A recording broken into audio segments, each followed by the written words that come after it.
This word is a part of our daily life. It greatly affects us in our own body systems, such as the digestive system, the cardiovascular system, and even our respiratory system.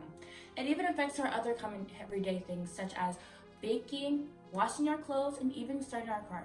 Now, here's an example of how our everyday typical elementary experiments are part of acid-base equilibrium.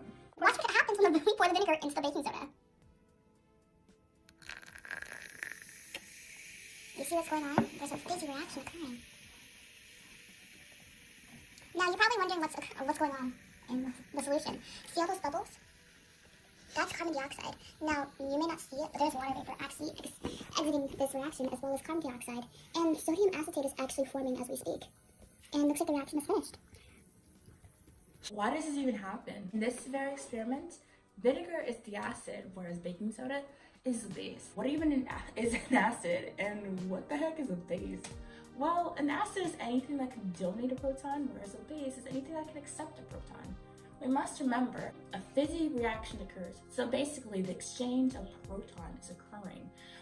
When the proton only makes up 1/3 of the atom, we cannot forget about the neutrons and electrons. And in this case, the reactants just so happen to be the baking soda and the vinegar, and the products happen to be the carbon dioxide, water vapor, and sodium acetate. You know where else this process occurs? In the place you never believe.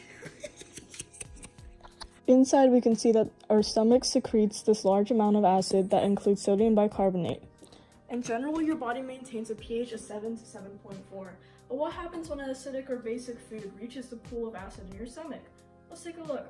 The food moves down to the esophagus and comes into contact with a pH of 1.3 that breaks it down. Then hydrochloric acid in your body turns the food into chyme and kills unwanted germs. It then enters the small intestine with a pH of 6 to 6.5. It continues to rise from there.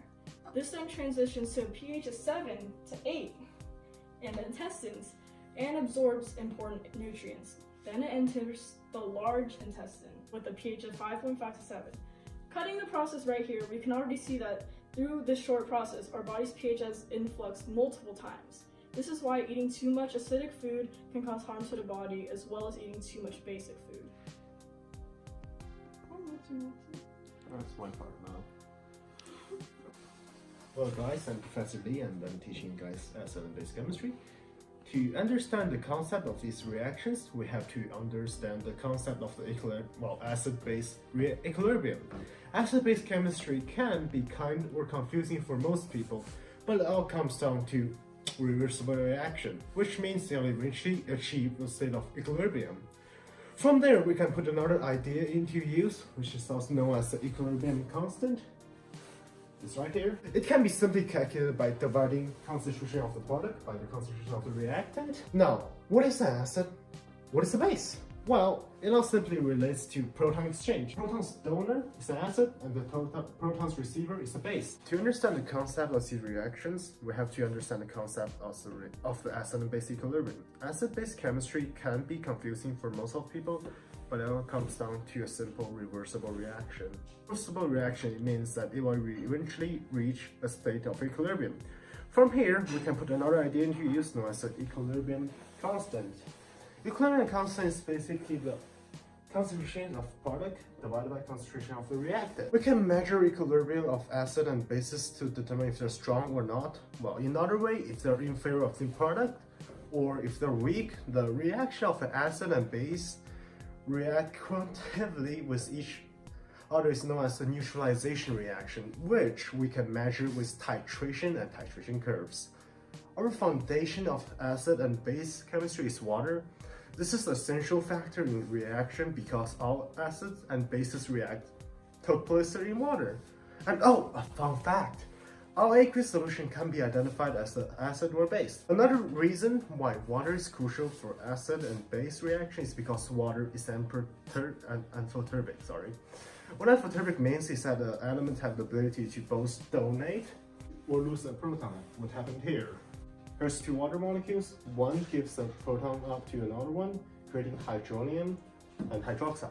After this, calculating the equilibrium constant for this equation, we got the equilibrium constant of water. Kw is 14.